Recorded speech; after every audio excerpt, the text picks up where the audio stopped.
¿Sabías que hay acciones cotidianas que, aunque parezcan inofensivas, en realidad abren puertas espirituales al enemigo? La Biblia nos advierte claramente: no participen en las obras infructuosas de las tinieblas, sino más bien denúncienlas. Efesios 5:11. Este versículo no es solo una recomendación, es una advertencia urgente. Existen comportamientos que, cuando los adoptamos como cristianos, no solo comprometen nuestra fe, sino que pueden considerarse como pactos silenciosos con lo satánico. Hoy profundizaremos en 5 cosas que jamás deberías hacer si quieres caminar de verdad con Dios. Te mostraremos cómo identificarlas, por qué son tan peligrosas espiritualmente y cómo evitarlas con firmeza. Este video no solo abrirá tus ojos, sino que también te ayudará a cerrar cualquier acceso oculto que el enemigo pudiera estar usando en tu vida. ¿Estás listo para entender lo que Dios tiene reservado para ti? Desde tiempos antiguos, Dios ha sido claro al advertirnos sobre ciertas prácticas que, aunque el mundo pueda considerar inofensivas o incluso espirituales, en realidad representan una abierta traición a su palabra. Vivimos en una era donde lo oscuro se disfraza de luz, donde lo oculto se presenta como sabiduría, y donde muchas personas, incluso dentro del pueblo cristiano, participan en acciones que Dios detesta profundamente. Lo más preocupante no es que el mundo lo haga, sino que muchos creyentes lo toleran, lo minimizan o incluso lo practican sin darse cuenta de las consecuencias espirituales que esto implica. En Deuteronomio 18, 10, 12, leemos una advertencia contundente: no sea hallado en ti quien haga pasar a su hijo o a su hija por el fuego, ni quien practique adivinación, ni agorero, ni sortílego, ni hechicero, ni encantador, ni adivino, ni mago, ni quien consulte a los muertos, porque es abominación para con Jehová cualquiera que hace estas cosas. Este pasaje no deja lugar a interpretaciones, lo que muchas veces el mundo llama alternativo o cultural. Dios lo llama abominación. La palabra abominación no es simplemente una falta, un error o un desliz. En el lenguaje bíblico representa algo detestable, repugnante, completamente opuesto a la santidad de Dios. Participar en estas prácticas no es algo neutral.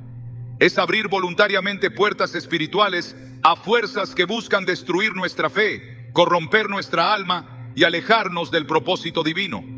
Muchas veces estas puertas se presentan de forma sutil: una limpia para eliminar las malas energías, un baño con hierbas para atraer la buena suerte, un horóscopo leído por curiosidad, una consulta con alguien que lee cartas o interpreta sueños. Tal vez fue una cadena enviada por alguien de confianza o un objeto colgado en casa por tradición familiar. Pero detrás de cada una de estas acciones hay una intención espiritual que contradice directamente la dependencia que debemos tener del único Dios verdadero. Una de las tácticas más eficaces del enemigo es disfrazarse. Pablo lo advierte con claridad en 2 Corintios 11, 14. Y no es maravilla, porque el mismo Satanás se disfraza como ángel de luz. Esto significa que no siempre se presentará de forma grotesca, repulsiva o aterradora.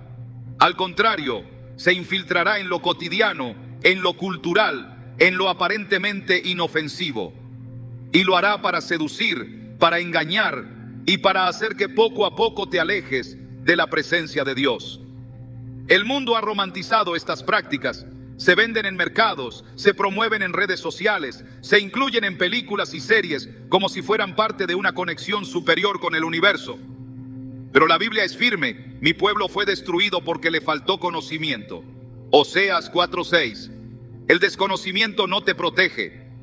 Participar en lo que Dios ha condenado no te hace más sabio, te hace espiritualmente vulnerable. Hay quienes dicen: pero yo no creo en eso, solo lo hago por costumbre. Sin embargo, lo espiritual no depende de tus intenciones, sino de tus acciones. No es necesario creer en el veneno para que te haga daño. Así como el fuego quema sin preguntar si lo tocaste por accidente o por ignorancia, lo satánico opera bajo principios espirituales que responden a la legalidad, no a tu comprensión. Si tocas lo inmundo te contamina. Ezequiel 44:23 dice que los sacerdotes debían enseñar al pueblo a discernir entre lo santo y lo profano, y entre lo limpio y lo no limpio. Hoy ese llamado sigue vigente.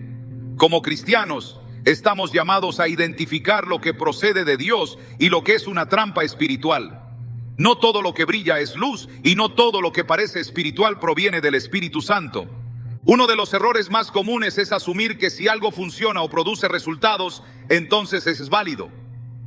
Pero el poder no garantiza pureza. El hecho de que algo tenga un efecto no significa que sea aprobado por Dios. En Éxodo 7:10-12, cuando Moisés arrojó su vara ante Faraón y ésta se convirtió en serpiente, los hechiceros del Faraón hicieron lo mismo con sus encantamientos. Tenían poder, pero su fuente no era divina. Esto demuestra que el poder espiritual también puede proceder del enemigo. La diferencia está en la fuente. Y cuando dependemos de otra fuente que no sea Dios, estamos participando en un terreno espiritualmente peligroso. En muchas culturas, la consulta a los muertos o la práctica del espiritismo se presenta como una forma de honrar a los antepasados. Sin embargo, la palabra de Dios prohíbe esta práctica de forma categórica. En 1 Samuel 28, el rey Saúl, desesperado por la falta de dirección divina, acudió a una adivina para que le invocara el espíritu de Samuel. Aunque el espíritu habló, el resultado fue trágico. Saúl terminó condenado por haber consultado a los muertos. 1 Crónicas 10:13 dice: así murió Saúl por su rebelión con que prevaricó contra Jehová, y porque consultó a una adivina y no consultó a Jehová. Por esta causa lo mató y traspasó el reino a David. No se trata de una historia aislada, se trata de un principio espiritual eterno. Consultar fuentes ajenas a Dios es rebelión, y la rebelión siempre trae juicio. Muchas personas también caen en la trampa de usar objetos que se presentan como protectores: pulseras rojas, cuarzos energéticos, velas de colores, estampitas bendecidas por personas sin autoridad espiritual legítima, figuras de santos mezcladas con símbolos paganos. Todo esto forma parte de un sincretismo que Dios aborrece. Isaías 42:8 declara con firmeza: yo Jehová, este es mi nombre, y a otro no daré mi gloria, ni mi alabanza a esculturas. Usar símbolos ajenos para supuesta protección espiritual es reconocer, aunque inconscientemente, que Dios no es suficiente. Es decirle al cielo: necesito un refuerzo porque no confío del todo en tu cobertura. Y eso en sí mismo es idolatría. Jesús fue radical al enseñar sobre la pureza espiritual. Él no vino a mezclar la verdad con la tradición, sino a traer luz donde había tinieblas. En Mateo 6:24 dijo: ninguno puede servir a dos señores, porque o aborrecerá al uno y amará al otro. No podéis servir a Dios y a las riquezas. Este principio aplica a todo lo espiritual. No se puede ser de Dios y a la vez participar de lo oculto. No se puede orar a Dios y encender una vela a un santo para reforzar. No se puede confiar en el Espíritu Santo y al mismo tiempo consultar el horóscopo para saber cómo será tu día. O estás bajo la cobertura del Altísimo, o estás abriendo tu vida a la manipulación del enemigo. Lo más delicado es que muchas de estas prácticas se heredan. Abuelas, madres o amigos bien intencionados enseñan costumbres sin saber que están transfiriendo cadenas espirituales. Pero en Cristo, toda cadena puede romperse. La luz siempre vence a las tinieblas. En Hechos 19, 18, 19, se nos cuenta que muchos de los que habían creído venían confesando sus prácticas ocultas y traían sus libros de magia para quemarlos en público. El resultado fue un poderoso avivamiento espiritual. Dice el texto: así crecía y prevalecía poderosamente la palabra del Señor. Este pasaje no es solo una historia, es un modelo.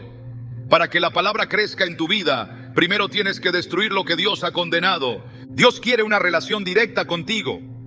No necesitas mediadores, objetos, rituales ni fórmulas externas. Solo necesitas un corazón rendido y una vida consagrada. Jeremías 33:3 dice: clama a mí y yo te responderé y te enseñaré cosas grandes y ocultas que tú no conoces. Si necesitas guía, pídesela a Dios. Si necesitas protección, declara su palabra. Si sientes confusión, abre la Biblia y deja que el Espíritu Santo te hable. No hay necesidad de recurrir a prácticas contaminadas cuando tienes acceso directo al trono de la gracia. No importa si en el pasado participaste en estas cosas. No importa si lo hiciste por ignorancia o por costumbre. Hoy es el día en que puedes cerrar esas puertas. Hoy es el día en que puedes renunciar a todo lo que no viene de Dios y alinear tu vida con la verdad. Dios es un Dios celoso, no porque sea inseguro, sino porque te ama profundamente. Él no comparte a sus hijos con las tinieblas. Por eso, si sientes que este mensaje te está confrontando, no lo ignores. Es el Espíritu Santo tocando tu corazón. No te condena, te llama. No te acusa, te invita a salir de la oscuridad y a caminar en la luz. La victoria espiritual no se logra con fuerza humana, se alcanza con entrega total. Santiago 4, 7, 8 nos da la clave. Someteos pues a Dios. Resistid al diablo y huirá de vosotros. Acercaos a Dios y Él se acercará a vosotros. Limpiad las manos, pecadores, y vosotros los de doble ánimo, purificad vuestros corazones. Este llamado es para todos nosotros. No se trata solo de alejarnos de lo malo, sino de acercarnos más a lo bueno. No se trata solo de no tocar lo impuro, sino de abrazar lo sagrado con todo el corazón. Cuando decides vivir una vida santa, no te vuelves religioso, te vuelves libre. La santidad no es opresión, es protección. La obediencia no es carga, es camino. Caminar lejos de lo que Dios llama abominación no te aísla, te conecta. No con el mundo, sino con el cielo. Y cuando estás conectado con el cielo, la paz, la dirección y la presencia de Dios comienzan a fluir de forma natural sobre tu vida. Es entonces cuando puedes caminar con autoridad, orar con fe y vivir con propósito. Hoy puede ser ese punto de partida. Hoy puedes cerrar las puertas que el enemigo ha usado para entrar. Hoy puedes romper con maldiciones generacionales, destruir objetos contaminados, renunciar a palabras declaradas fuera de la voluntad de Dios y abrir tu vida completamente a la dirección del Espíritu Santo. No necesitas una ceremonia elaborada, solo necesitas sinceridad, arrepentimiento y decisión. El cielo está esperando tu respuesta. Y cuando das ese paso, algo en el mundo espiritual comienza a alinearse, porque Dios honra a los que le honran. Y cuando decides vivir apartado para Él, su cobertura se activa, su voz se aclara y su propósito se manifiesta. Uno de los engaños más sofisticados del enemigo en este tiempo es la redefinición del pecado. Lo que durante siglos fue llamado mal, ahora se presenta como progreso, libertad o incluso compasión. La sociedad moderna ha cambiado el lenguaje para acomodar el pecado dentro de un marco de aceptación cultural. Y lo más alarmante es que muchos cristianos han comenzado a adoptar esa mentalidad. Pero Dios no cambia. Su palabra no se adapta al pensamiento del mundo. En Isaías 5:20 encontramos una advertencia contundente. Hay de los que a lo malo dicen bueno y a lo bueno malo, que hacen de la luz tinieblas y de las tinieblas luz, que ponen lo amargo por dulce y lo dulce por amargo. Este versículo no es solo un lamento, es una denuncia profética de lo que estamos viendo hoy en cada esfera de la vida pública y privada. El peligro no está únicamente en que el mundo lo apruebe, sino en que el pueblo de Dios se quede callado o lo justifique. Cuando el pecado es consentido, validado o tolerado en nombre del amor, la inclusión o el respeto humano, se abre una grieta espiritual que permite que lo inmundo se instale dentro del campamento. Y una vez que esa grieta existe, la santidad se diluye, la verdad se distorsiona y la presencia de Dios se aparta. En el libro de Jueces se narra una época donde cada uno hacía lo que bien le parecía. Jueces 17:6. Esa no era una sociedad libre, era una sociedad desordenada, espiritualmente ciega, guiada por su propia opinión en lugar de la verdad divina. Llamar libertad a la desobediencia no es liberación, es esclavitud disfrazada. El apóstol Pablo, consciente de esta tendencia humana, fue enfático al escribir a los Gálatas: vosotros, hermanos, a libertad fuisteis llamados, solamente que no uséis la libertad como ocasión para la carne, sino servíos por amor los unos a los otros. Gálatas 5:13. La libertad en Cristo no es libertinaje, no es una excusa para pecar, sino una capacidad redimida para vivir conforme al Espíritu. Y sin embargo, muchas voces hoy promueven la idea de que vivir como uno desea, sin rendición, sin obediencia, sin límites morales claros, es señal de madurez espiritual. Nada más lejos de la verdad. La verdadera madurez espiritual se manifiesta en la obediencia, en la sumisión voluntaria a la voluntad de Dios, incluso cuando eso contradice los deseos personales o las normas culturales. Jesús fue directo al abordar este tema. En Juan 8:34 dijo: de cierto os digo, que todo aquel que hace pecado, esclavo es del pecado. Esta declaración anula cualquier argumento moderno que busque justificar el pecado bajo el disfraz de la libertad. El pecado no libera, el pecado esclaviza. Lo hace de forma progresiva, silenciosa y destructiva. Puede comenzar como una elección personal, pero termina siendo una atadura espiritual.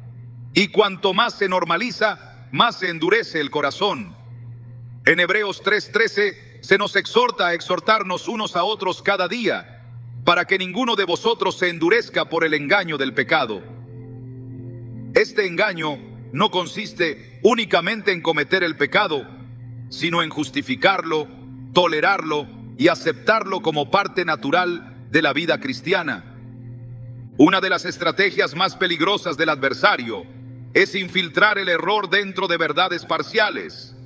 Por eso es común escuchar frases como: Dios es amor, Él no juzga a nadie, o lo importante es el corazón, o cada quien tiene su verdad. Pero todas estas frases, aunque suenan amables, niegan la integridad de la Escritura. Dios sí es amor, pero también es fuego consumidor. En Hebreos 12:29 leemos: porque nuestro Dios es fuego consumidor. Ese fuego no destruye a quien camina en obediencia, pero consume todo lo que no ha sido purificado. El juicio de Dios no es una amenaza vacía, es una realidad que atraviesa toda la Biblia. Y no se basa en sentimientos humanos, sino en principios eternos. Llamar pecado a lo que Dios llama pecado no es intolerancia, es fidelidad. Jesús nunca validó el pecado para alcanzar a los pecadores.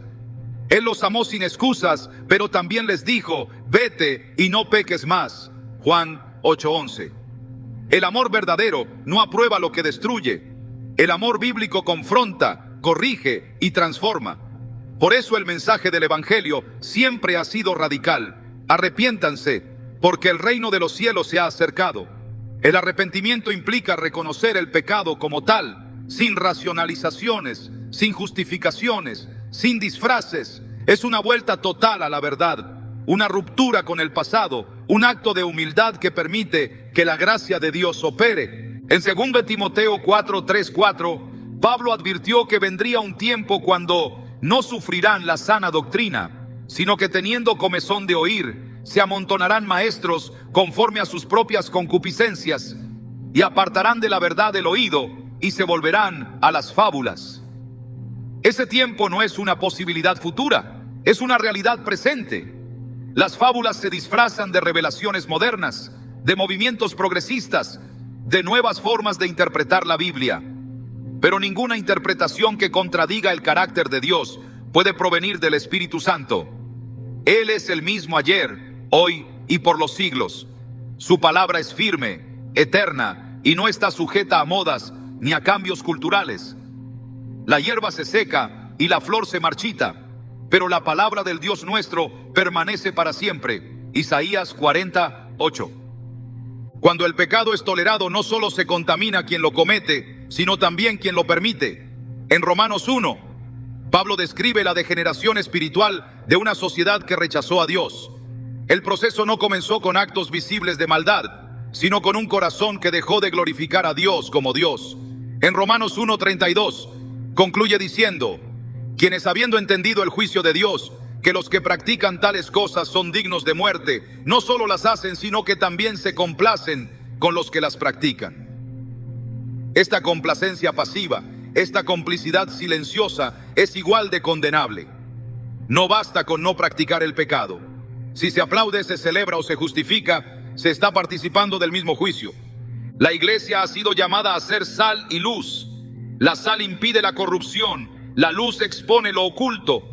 Cuando la sal pierde su sabor y la luz se oculta, el mundo se descompone y se oscurece. Mateo 5, 13, 14 dice: vosotros sois la sal de la tierra, vosotros sois la luz del mundo. Este llamado no es decorativo, es funcional. Un cristiano que no denuncia el pecado con su vida, con su ejemplo y con su testimonio, no está cumpliendo su propósito. No se trata de señalar con orgullo, sino de vivir con claridad. No se trata de juzgar con arrogancia, sino de exhortar con autoridad. Aceptar el pecado no es un acto de amor, es una traición al Evangelio. Y quien pretende agradar a todos, terminará desagradando a Dios. En Gálatas 1:10, Pablo escribió: ¿busco ahora el favor de los hombres o el de Dios? ¿O trato de agradar a los hombres? Pues si todavía agradara a los hombres, no sería siervo de Cristo. Esta declaración corta de raíz cualquier intento de suavizar la verdad para ser más aceptables. El mensaje del reino no fue diseñado para ser cómodo, fue diseñado para ser redentor. Y la redención siempre comienza con la confrontación. Dios no necesita una iglesia popular, necesita una iglesia pura. No busca comunidades que negocien con el pecado, sino congregaciones que vivan en santidad. Efesios 5:27 describe la meta de Cristo para su iglesia: una iglesia gloriosa, que no tuviese mancha ni arruga ni cosa semejante, sino que fuese santa y sin mancha. Esta no es una expectativa simbólica, es una demanda espiritual. Y esa pureza comienza cuando se rompe toda alianza con la oscuridad, incluyendo la alianza de la indiferencia, la tolerancia y la aprobación silenciosa del pecado. El cristiano que verdaderamente ha nacido de nuevo no busca excusas para pecar, busca razones para obedecer. No pregunta cuánto puede tolerar Dios sin castigar, sino cuánto puede acercarse a Él sin distraerse. En 1 Pedro 1:14 de 16 se nos exhorta: como hijos obedientes, no os conforméis a los deseos que antes teníais estando en vuestra ignorancia, sino como aquel que os llamó es santo, sed también vosotros santos en toda vuestra manera de vivir. Porque escrito está: sed santos, porque yo soy santo. Esta santidad no es opcional, es esencial. Y solo se alcanza cuando el pecado es rechazado en todas sus formas, incluyendo las más sutiles. La aceptación del pecado en nombre de la tolerancia no es un acto de compasión, es un acuerdo espiritual con las tinieblas. Y todo acuerdo que se hace fuera del pacto de Dios termina en ruina. Por eso es vital recuperar la conciencia espiritual, el temor reverente, el discernimiento que permite identificar el mal, incluso cuando viene disfrazado de bien. El enemigo no necesita que te conviertas en un rebelde para destruirte. Le basta con que te vuelvas pasivo ante el pecado. Pero hoy, Dios está llamando a su pueblo a despertar, a levantar la voz, a recuperar la pureza que trae su gloria y a vivir una fe sin mezcla, sin doble discurso, sin diluir la verdad. En el corazón de todo pecado existe una raíz más profunda que no siempre se percibe a simple vista. Esa raíz se llama rebeldía. No es una rebeldía visible o ruidosa. Muchas veces no se manifiesta en gritos o actos extremos. Se disfraza de independencia, de autosuficiencia, de una supuesta madurez espiritual que en realidad ha cortado el vínculo con la autoridad divina. Esta actitud no es nueva. Fue el mismo Lucifer quien antes de caer dijo en su corazón: subiré al cielo, en lo alto, junto a las estrellas de Dios, levantaré mi trono, seré semejante al Altísimo. Isaías 14, 13, 14. Esa declaración marcó el origen de toda rebelión espiritual. No comenzó con un acto visible, sino con una intención interna. El deseo de no depender más de Dios, de establecer su propio camino, de determinar por sí mismo lo que era bueno. Este mismo espíritu sigue activo, adoptando nuevas formas, camuflado entre palabras como empoderamiento, libertad personal o autodefinición. Pero el principio no ha cambiado. Donde hay una actitud de autosuficiencia, hay un rechazo tácito a la autoridad de Dios. La autosuficiencia espiritual es peligrosa porque parece razonable. Se apoya en logros personales, en conocimiento acumulado, en experiencias vividas. Sin embargo, la palabra es clara: fíate de Jehová de todo tu corazón y no te apoyes en tu propia prudencia. Proverbios 3:5. La confianza en uno mismo no es virtud cuando desplaza la dependencia de Dios. Cuando el corazón se exalta, la caída es inevitable. En el libro de 1 Samuel encontramos la historia del rey Saúl, un hombre que fue llamado y ungido por Dios, pero que permitió que su independencia lo llevara a desobedecer. Cuando Dios le ordenó destruir por completo a los amalecitas, Saúl decidió modificar la instrucción. Guardó lo mejor del botín y justificó su acción como un acto de adoración. Pero Dios no lo vio como obediencia creativa, sino como rebelión. El profeta Samuel confrontó a Saúl con una declaración que revela la esencia de este principio espiritual. Porque como pecado de adivinación es la rebelión, y como ídolos e idolatría la obstinación. 1 Samuel 15:23. En otras palabras, rebelarse contra la voluntad de Dios, incluso bajo el disfraz de buenas intenciones, es tan grave como consultar espíritus o adorar ídolos. La rebeldía nunca es inocente, siempre es una expresión de orgullo. El problema no está solo en actuar fuera de la voluntad de Dios, sino en creer que se puede actuar mejor que Dios. Es ese pensamiento el que llevó al pueblo de Israel a repetir un patrón destructivo durante generaciones. En el desierto, después de ser liberados de Egipto, cuestionaban constantemente a Moisés, desafiaban las instrucciones divinas y murmuraban contra la dirección establecida. Números 14:9 recoge el llamado urgente de Josué y Caleb. No seáis rebeldes contra Jehová, ni temáis al pueblo de esta tierra. La rebeldía no solo desconecta al individuo de la autoridad espiritual, también lo expone a derrotas que podrían haberse evitado bajo cobertura. Un corazón rebelde se resiste a ser corregido, se incomoda cuando se le confronta, se escuda en argumentos, se justifica, se aísla y comienza a vivir bajo su propia luz. Pero Isaías 50:11 lanza una advertencia para quienes siguen ese camino. He aquí que todos vosotros encendéis fuego y os rodeáis de teas. Andad a la luz de vuestro fuego y de las teas que encendisteis. De mi mano os vendrá esto, en dolor seréis sepultados. Esta es la consecuencia inevitable de quien decide caminar guiado por su propia luz en lugar de someterse a la luz de Dios. La falsa iluminación produce confusión y la confusión espiritual conduce a destrucción. Jesús fue la expresión perfecta de obediencia. Él, siendo igual a Dios, no consideró el ser igual a Dios como algo a lo cual aferrarse, sino que se despojó a sí mismo, haciéndose obediente hasta la muerte. Filipenses 2:6-8. Esta actitud contrasta radicalmente con la del mundo actual, donde se promueve la exaltación personal, la autosuficiencia, la búsqueda de gloria propia. Pero el reino de Dios no se edifica sobre el yo, sino sobre la negación del yo. Jesús dijo: si alguno quiere venir en pos de mí, niéguese a sí mismo, tome su cruz cada día y sígame. Lucas 9:23. No dijo que se afirme, que se exprese o que se empodere. Dijo que se niegue. Este mandato es claro y su rechazo es evidencia de un espíritu rebelde que aún no ha sido quebrantado. El apóstol Pedro advirtió sobre aquellos que desprecian el señorío y no temen blasfemar de las potestades superiores. Segunda de Pedro 2:10. Esta actitud se manifiesta en la irreverencia, en la burla a lo sagrado, en el rechazo a la corrección y en la falsa creencia de que cada quien puede ser su propia autoridad espiritual.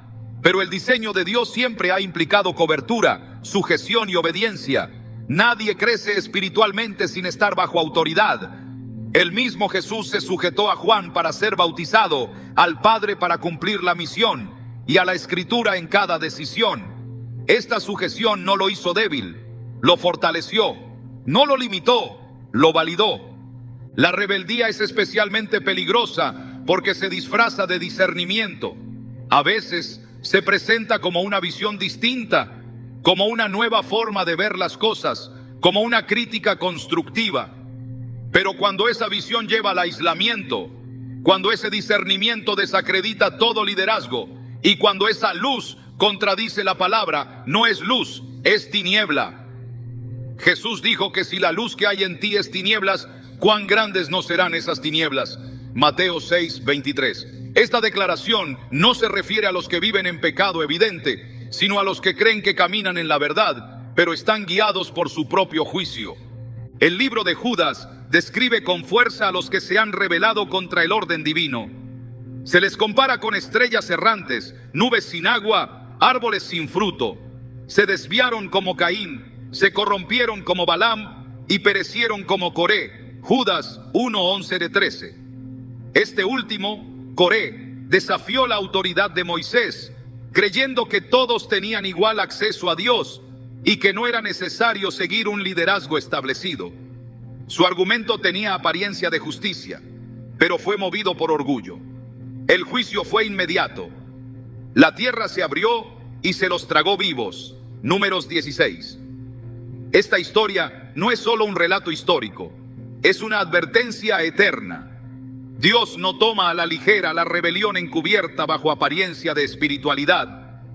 La autosuficiencia no es solo una actitud mental, es una postura espiritual que bloquea la intervención divina. Dios resiste a los soberbios, pero da gracia a los humildes. Santiago 4:6. Esta resistencia no es castigo, es una consecuencia natural. Cuando alguien se exalta, no hay espacio para que Dios lo levante. Cuando alguien confía plenamente en su razonamiento, no puede recibir revelación. Cuando alguien rechaza el consejo, no puede caminar en sabiduría. La rebeldía cierra puertas que solo la humildad puede abrir. Para volver al diseño de Dios es necesario quebrar toda autosuficiencia. Es necesario reconocer que sin Él no hay dirección, no hay fruto, no hay vida. Jesús dijo: separados de mí, nada podéis hacer. Juan 15:5. Esta declaración no admite términos medios. No se trata de hacer algunas cosas con Él y otras solo. Se trata de vivir completamente dependientes. La oración deja de ser un acto religioso y se convierte en una necesidad vital. La obediencia deja de ser una opción y se convierte en una expresión de amor. La sujeción ya no se ve como opresión, sino como cobertura. En ese lugar, la rebeldía no tiene espacio y el alma puede descansar en la dirección perfecta del Espíritu. No hay progreso verdadero cuando se ha roto el vínculo con la fuente. No hay crecimiento cuando el corazón está en conflicto con el trono de Dios. La rebeldía, por más sofisticada que se vea, siempre será un ataque al orden divino. Y todo ataque al orden de Dios termina en juicio. Es por eso que en Hebreos 13:17 se exhorta a los creyentes a obedecer a sus pastores y sujetarse a ellos, porque ellos velan por vuestras almas como quienes han de dar cuenta. Este principio de sujeción no es una estructura humana, es un diseño celestial. Dios honra la obediencia porque es el lenguaje del reino. Si la rebelión fue la marca de Satanás, la obediencia es la marca de los hijos de Dios. Cada vez que un creyente se somete, honra, escucha y obedece, está declarando al mundo invisible que pertenece al reino de la luz. Pero cada vez que un creyente decide actuar por su cuenta, resistir la corrección o despreciar el consejo, está repitiendo la historia de quien fue expulsado del cielo por querer ser como Dios. En este tiempo donde la exaltación del yo ha reemplazado la rendición, Dios está buscando corazones que vuelvan a depender de Él en todo, que vivan no por lógica sino por fe, que no se guíen por lo que sienten sino por lo que Él ha dicho, que no levanten sus propios altares sino que se postren ante el único altar verdadero. Solo en ese lugar hay vida, propósito y protección. Todo lo demás es un espejismo que conduce a la ruina. Las palabras no son inofensivas, no son solo sonidos que se pierden en el aire. En el mundo espiritual, cada palabra pronunciada revela un corazón, construye una atmósfera, establece una dirección. Y cuando esas palabras se dirigen contra lo sagrado, contra lo que Dios ha consagrado como santo, el peso que cargan es mayor del que muchos imaginan. Las Escrituras no silencian este tema, lo elevan a la categoría de juicio. Jesús mismo declaró con severidad: mas yo os digo que de toda palabra ociosa que hablen los hombres, de ella darán cuenta en el día del juicio. Porque por tus palabras serás justificado y por tus palabras serás condenado. Mateo 12, 36 o 37. Esta afirmación no admite ligereza, no permite evasión. Cada vez que la lengua se levanta contra lo santo, cada vez que se profana con burla, ligereza o desprecio, lo que Dios estableció como sagrado, se activa un principio espiritual de juicio y consecuencia. Desde el principio, Dios apartó ciertas cosas como exclusivas para Él: lugares, objetos, ofrendas, tiempos, palabras, personas. Lo sagrado no es una invención humana ni un constructo religioso. Es una categoría divina que implica consagración, reverencia, cuidado, honra. Lo que Dios llama santo debe ser tratado con temor, y sin embargo vivimos en una generación que ha perdido ese sentido. Se trivializa lo santo, se ridiculiza lo espiritual, se banaliza lo profundo. El nombre de Dios se usa como interjección, las escrituras como referencia cultural, la adoración como espectáculo. Se ha traspasado una línea peligrosa, porque cuando se habla mal de lo sagrado, no se está simplemente opinando, se está deshonrando al autor de la santidad. En Levítico 10 se narra un episodio que debería estremecer el corazón de todo creyente. Nadab y Abiú, hijos de Aarón, ofrecieron fuego extraño delante de Jehová, lo cual él no les mandó. La reacción divina fue inmediata.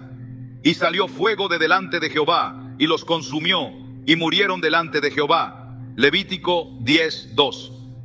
No fue una falta de intención, fue una irreverencia al protocolo divino. La respuesta de Moisés a Aarón fue clara.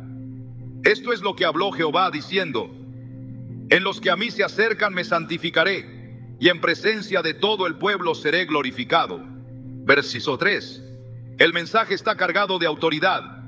Dios no comparte su santidad con el desorden ni con la ligereza humana. Lo sagrado no puede ser manipulado, ni usado como plataforma de exhibición, ni reducido a algo trivial. Y cuando eso ocurre, hay consecuencias reales. El nombre de Dios no es un término cualquiera. En Éxodo 27 está escrito: no tomarás el nombre de Jehová tu Dios en vano, porque no dará por inocente Jehová al que tomare su nombre en vano. Este mandamiento no se refiere solamente al acto de usar el nombre divino como grosería, sino a toda forma de uso superficial, manipulador, vacío o irrespetuoso. Incluye oraciones hechas sin fe, declaraciones vacías en nombre de Dios, frases que intentan usar el poder del nombre santo para fines personales o egoístas. Hablar mal de lo sagrado no es solo burlarse, también es usar el lenguaje de lo santo con corazones impuros y motivaciones contaminadas. En los días del profeta Elías, el pueblo de Israel se había dividido entre la adoración a Jehová y la idolatría promovida por los profetas de Baal. Elías confrontó esta ambigüedad con una sola frase: ¿hasta cuándo claudicaréis entre dos pensamientos? Si Jehová es Dios, seguidle, y si Baal, id en pos de él. Primero Reyes 18:21. El pueblo había comenzado a hablar de Dios sin vivir para Él. Habían dejado de honrarlo como el único. Sus palabras estaban divididas, sus expresiones contaminadas, su adoración adulterada. Cuando el altar es compartido con otros dioses, las palabras dejan de ser alabanza y se convierten en blasfemia. Porque lo sagrado no se mezcla, no se rebaja, no se diluye. Hablar mal de lo sagrado también ocurre cuando se desacredita a quienes han sido llamados, apartados y establecidos por Dios. En Números 12, María y Aarón hablaron contra Moisés por causa de su esposa, pero el texto revela que el verdadero motivo era más profundo. ¿Solamente por Moisés ha hablado Jehová? ¿No ha hablado también por nosotros? Números 12:2. El problema no era su matrimonio, sino su posición espiritual. Al hablar contra el siervo de Dios, hablaron contra la autoridad que Dios había puesto. La consecuencia fue inmediata. María fue herida con lepra. Y Jehová respondió con estas palabras: ¿por qué, pues, no tuvisteis temor de hablar contra mi siervo Moisés? Shepos 8. Este pasaje no es una defensa de personas, es una defensa del orden sagrado. Cuando se habla livianamente contra lo que Dios ha establecido como santo, el juicio se activa. El profeta Isaías tuvo una visión que transformó su vida.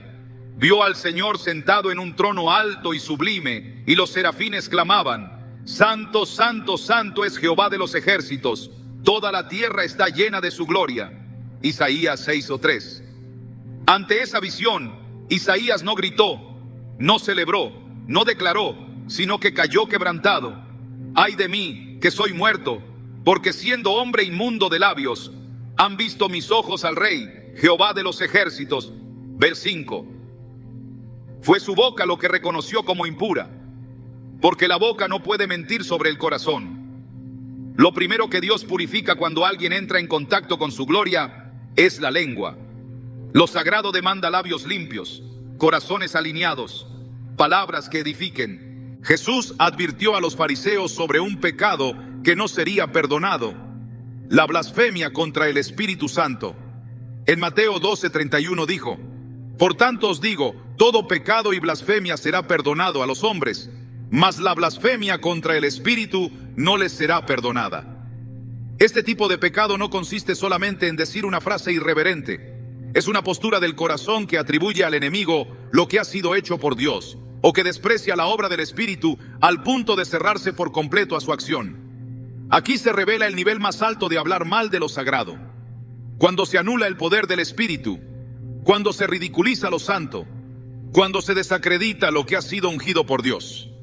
El libro de Judas también describe con severidad a quienes hablan mal de cuantas cosas no conocen, y en las que por naturaleza conocen, se corrompen como animales irracionales. Judas 1:10. Esta descripción habla de personas que se atreven a emitir juicios sobre asuntos espirituales sin discernimiento, que opinan sobre lo santo con liviandad, que critican lo que no entienden y se burlan de lo que debería inspirar temor reverente. La irreverencia es el síntoma de un corazón endurecido. Y donde hay irreverencia, no hay gloria. Porque la gloria de Dios no habita en medio de la ligereza, sino en medio de la santidad.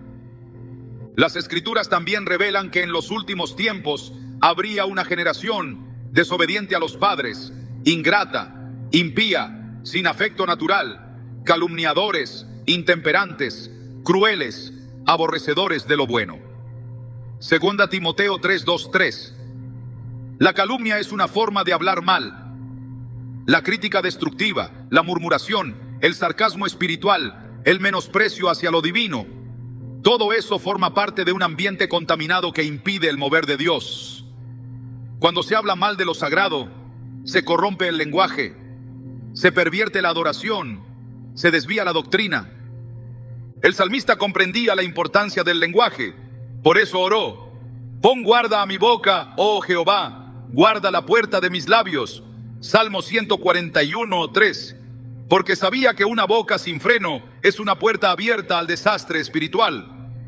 También dijo: Sean gratos los dichos de mi boca y la meditación de mi corazón delante de ti, oh Jehová, roca mía y redentor mío. Salmo 19:14. Este deseo revela el anhelo de vivir una vida donde cada palabra sea digna de ser escuchada por Dios. Porque si el cielo escucha, entonces el cielo responde. Pero si el cielo se ofende, entonces se cierra. En la carta a los Efesios, Pablo exhorta a no hablar palabras corrompidas. Ninguna palabra corrompida salga de vuestra boca, sino la que sea buena para la necesaria edificación, a fin de dar gracia a los oyentes. Efesios 4:29. Las palabras que deshonran lo sagrado no edifican, no dan gracia, no transforman, solo destruyen, confunden y dividen. Y detrás de cada palabra corrompida hay un espíritu que busca minar la reverencia. No hay neutralidad en el habla. O se construye el altar, o se destruye. O se honra al Dios santo, o se resiste su presencia.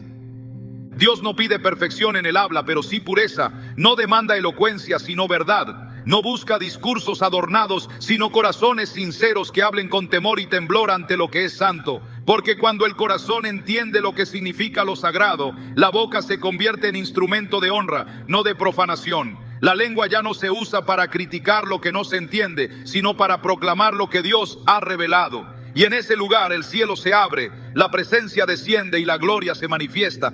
Hay caminos que parecen de sabiduría, pero son atajos hacia la ruina espiritual. En su raíz, la búsqueda de poder fuera de Dios revela un deseo de control, de independencia y de resultados inmediatos. El corazón humano en su estado caído quiere autoridad sin obediencia, influencia sin sumisión y poder sin santidad. Pero todo acceso al mundo espiritual que no esté fundamentado en la verdad de Dios es ilegítimo y por tanto peligroso. En Juan 10:1, Jesús advirtió: de cierto os digo, el que no entra por la puerta en el redil de las ovejas, sino que sube por otra parte, ese es ladrón y salteador. No todo el que opera en lo espiritual viene de Dios. No toda manifestación de poder tiene un origen santo. El que entra por otro lado, el que busca atajos, el que accede sin rendición, se convierte en usurpador. A lo largo de la historia bíblica, esta tentación ha sido constante. Desde el Edén, cuando la serpiente ofreció a Eva el conocimiento del bien y del mal, la estrategia del enemigo ha sido la misma: ofrecer poder sin dependencia, ofrecer una posición espiritual sin necesidad de comunión con Dios. El error no comenzó con una acción física, sino con un diálogo que sembró la duda sobre la suficiencia de Dios. ¿Con qué Dios os ha dicho? Génesis 3:1. Esta pregunta cuestionó la autoridad divina y presentó una alternativa: tomar por su cuenta lo que solo Dios puede conceder. Lo mismo ocurre hoy cuando se busca revelación, sanidad, protección o dirección a través de medios ajenos al Espíritu Santo. La palabra no deja lugar a neutralidades. En Deuteronomio 18:10-12 se condena toda forma de acceso espiritual fuera del diseño divino. No sea hallado en ti quien practique adivinación, ni agorero, ni sortílego, ni hechicero, porque es abominación para con Jehová cualquiera que hace estas cosas. Lo que en muchos contextos se ha disfrazado de tradición, de herencia cultural o de espiritualidad alternativa, es abominación delante del Señor. Esa es la palabra exacta que usa la Escritura. No es error, no es ignorancia, no es costumbre inocente. Es una traición espiritual. Cada vez que se acude a horóscopos, lectura de cartas, invocación de energías, rituales de sanación que no reconocen a Cristo como Señor, se está entrando en un terreno espiritual que no tiene cobertura de Dios. La búsqueda de poder fuera de Dios también se manifiesta en el uso de palabras que aparentan ser cristianas, pero están desprovistas de su esencia. Declaraciones vacías, fórmulas repetidas, decretos sin respaldo de la obediencia. No es la palabra dicha lo que produce efecto, es el Espíritu Santo operando a través de una vida alineada. No es la repetición lo que activa el cielo, es la fe que obedece lo que mueve la mano de Dios. En Mateo 6:7 Jesús advirtió: y orando, no uséis vanas repeticiones, como los gentiles, que piensan que por su palabrería serán oídos. El poder no está en la forma, está en la fuente. Y si la fuente no es Cristo, el resultado será confusión, no dirección. En el libro de Hechos se relata un episodio revelador. Algunos exorcistas ambulantes intentaron invocar el nombre de Jesús sin tener una relación con él. Dijeron: os conjuro por Jesús, el que predica Pablo. Hechos 19:13. Pero los espíritus malignos respondieron: a Jesús conozco y sé quién es Pablo, pero vosotros, ¿quiénes sois? Velo 15. Y el hombre endemoniado se lanzó contra ellos y los venció. Aquí queda en evidencia que el poder espiritual no se imita, no se finge, no se manipula. O proviene de una relación real con Dios, o se convierte en una puerta abierta al ataque. Buscar poder fuera de Dios, incluso usando el lenguaje de Dios, es una estrategia peligrosa que siempre termina mal. El anhelo de control espiritual ha llevado a muchos a recurrir a prácticas que prometen resultados rápidos, pero que comprometen el alma.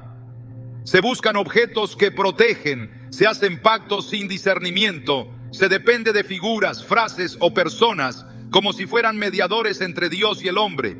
Pero la Escritura es clara, porque hay un solo Dios y un solo mediador entre Dios y los hombres, Jesucristo hombre. 1 Timoteo 2:5. No hay sustitutos.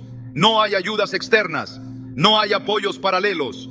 Todo intento de canalizar poder por medios distintos al Espíritu Santo es una ofensa directa a la obra de Cristo. En el desierto, Satanás tentó a Jesús con poder. Le ofreció todos los reinos del mundo si tan solo se postraba ante él. Jesús respondió con autoridad: al Señor tu Dios adorarás y a Él solo servirás. Mateo 4:10. Esta respuesta no fue solo una cita bíblica, fue una declaración de principio espiritual absoluto. El poder sin obediencia es una trampa. El acceso a lo espiritual sin rendición es rebelión. Todo lo que promete fuerza sin cruz, influencia sin entrega, visibilidad sin santidad, es satánico en su raíz, aunque esté disfrazado de luz. Buscar poder fuera de Dios es olvidarse de que el mayor poder ya ha sido dado, el poder de ser hechos hijos de Dios. Mas a todos los que le recibieron, les dio potestad de ser hechos hijos de Dios. Juan 1:12. Este poder no se negocia, no se invoca con fórmulas humanas, no se compra con pactos, se recibe por gracia, se vive en santidad y se activa en obediencia. No hay otra fuente, todo lo demás es un espejismo. El mayor peligro espiritual no siempre se encuentra en lo que es abiertamente oscuro, sino en aquello que parece luz, pero está vacío de poder. Una vida cristiana basada en apariencias, sostenida por rutinas religiosas, pero desconectada de una transformación verdadera, es una trampa más sutil y más mortal que el pecado evidente. Porque el corazón se engaña creyendo que está bien, mientras se aleja del fuego vivo de la presencia de Dios. Pablo lo dijo con claridad profética al advertir que en los últimos días habría quienes tendrán apariencia de piedad, pero negarán la eficacia de ella. 2 Timoteo 3:5. Esa negación no ocurre con palabras, ocurre con una vida que se conforma a la forma exterior de la fe, pero ha perdido su esencia. Cuando la fe se convierte en costumbre y la devoción se reduce a gestos sin sustancia, se produce un vacío espiritual que puede ser llenado por cualquier cosa. Es en ese espacio donde el enemigo opera con más astucia. Porque mientras el alma se siente cubierta por las formas, el corazón se va endureciendo ante la voz del Espíritu. Las palabras suenan correctas, pero carecen de autoridad. Las oraciones se repiten, pero no conmueven el cielo. El lenguaje sigue siendo cristiano, pero la vida carece de poder porque no hay comunión. El altar puede estar limpio, pero si no hay fuego, no hay gloria. Jesús confrontó esta hipocresía espiritual con fuerza.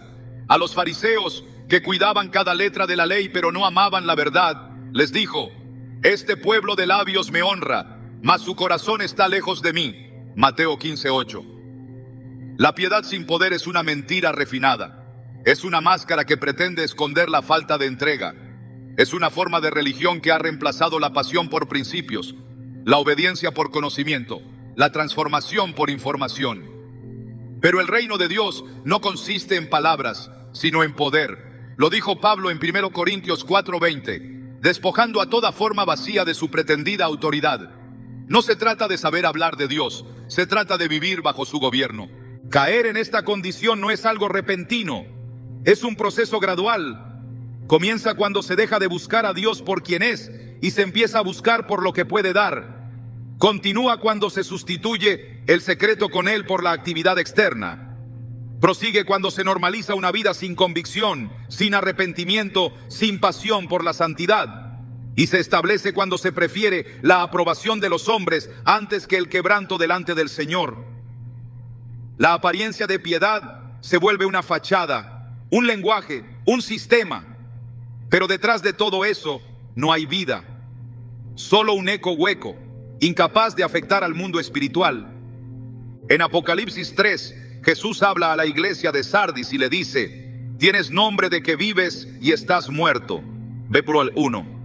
Esta es una sentencia dirigida no al impío, sino a una iglesia que mantenía su nombre, su estructura, su reconocimiento, pero había perdido su esencia. Había dejado de vivir en el Espíritu y ahora caminaba según su reputación. Jesús no reprende por la falta de actividad, sino por la falta de realidad. Porque es posible tener obras pero estar desconectado de la fuente. Es posible tener visibilidad pero estar muerto por dentro. Es posible parecer piadoso, pero haber perdido la comunión que da vida. En Isaías 1, el Señor confronta al pueblo por sus sacrificios, sus fiestas solemnes y su adoración. No me traigáis más vana ofrenda, el incienso me es abominación. Cuando extendáis vuestras manos, yo esconderé de vosotros mis ojos.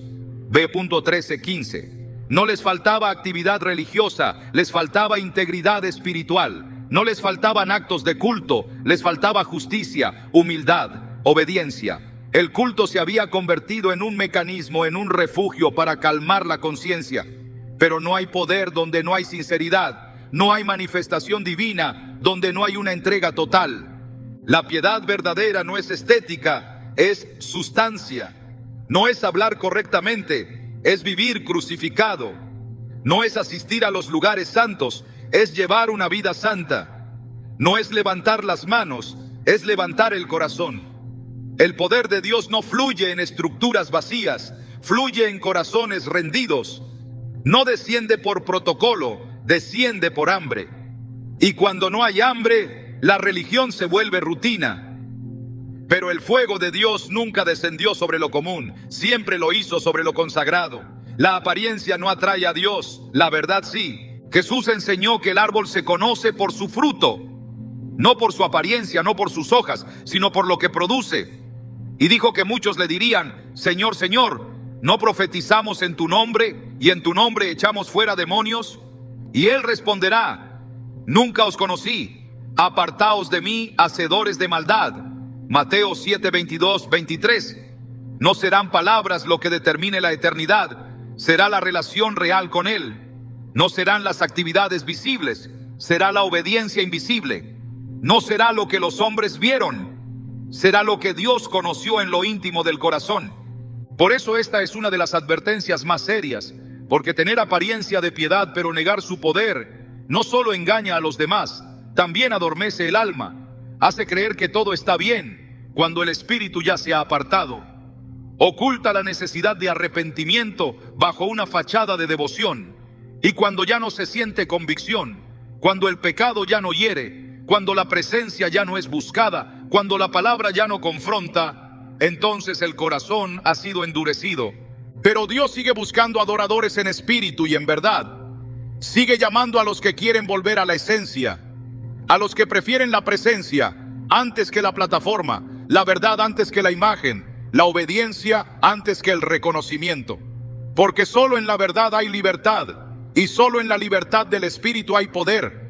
Allí es donde lo santo vuelve a ser santo, donde la vida deja de ser fachada y vuelve a ser altar, donde el nombre de Dios no solo se pronuncia, sino que se honra con la vida entera. Todo lo que Dios ha diseñado para nuestra protección, el enemigo lo quiere convertir en prisión. Y todo lo que el enemigo promueve como libertad, termina encadenando el alma. Este ha sido siempre su método: distorsionar. No necesita borrar la verdad, le basta con torcerla. No necesita negar a Dios abiertamente, le basta con implantar confusión en quienes dicen creer.